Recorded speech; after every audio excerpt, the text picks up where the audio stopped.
G'day, it's Tony Burke, the Minister for the Environment. Sorry that I can't be with you today in Circular Quay.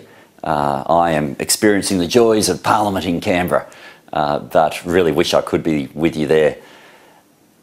One of the great things that Australia has been leading the world on is in making sure that we have national parks. The Royal National Park, not that far from where you're meeting today, was only the second national park in the world. But then Australia now has been leading the world in saying, well, let's not just have national parks on land, let's have them in the ocean as well. And we now have the largest network of marine national parks in the world. That's what this map is. And that's where Australia has been saying around the world, we've got a great shared asset in our oceans. There's nothing wrong with having some sections of it that are preserved purely for conservation in its own right. One of the great challenges, though, is the nature of the ocean is you can protect an area, but how does that protection become real?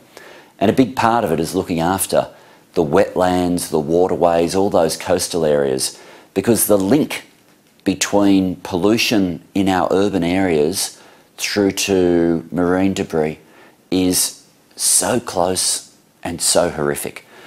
I'll never forget in a community cabinet having a young scientist come and meet with me in Hobart, and she presented a jar of pieces of plastic.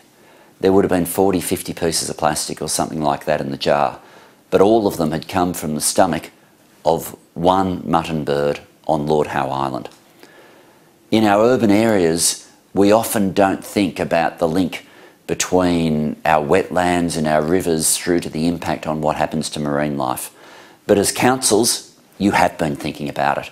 You have been working on it. You've been restoring riparian areas and making sure that rivers look like rivers again. Wetlands are actually places where migratory birds can visit and find that temporary home. The work you do isn't just important to the areas within your council boundaries. It's not only important to us as a nation, it's part of the entire network of saying let's turn around the way we've treated our oceans for generations. The oceans, I think, have always suffered from the fact that you can't see through them that easily.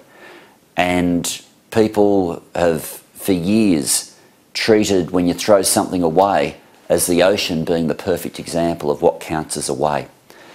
You can go up and down the Parramatta River, a series of rivers that you represent in different ways. And what are now apartments are formerly industrial factories. And they were put there for one reason and one reason alone. It was the easiest way to get rid of the chemicals and the pollution was to pump it straight into the waters. In turning the corner, just as what we're doing at a national and global level, what you're doing at a local level is exactly part of the same project. It's driving for the same aim. And it's effectively saying the beauty of a national park, the beauty of preserving an area for nature on land is something that we're all already signed up to.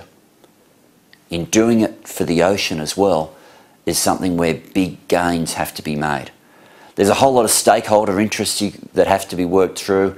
For ours, we've made sure wherever we could get the same environmental impact by minimising the impact on rec fishing or commercial fishing, then we made those choices. But what we didn't compromise on was making sure that we made the environmental decisions now. Effectively, most of the damage has been done in the space of one lifetime. Turning it around is going to take longer. But meetings like what you're engaged in today guarantees that we're now in the business of turning that corner. Best of luck.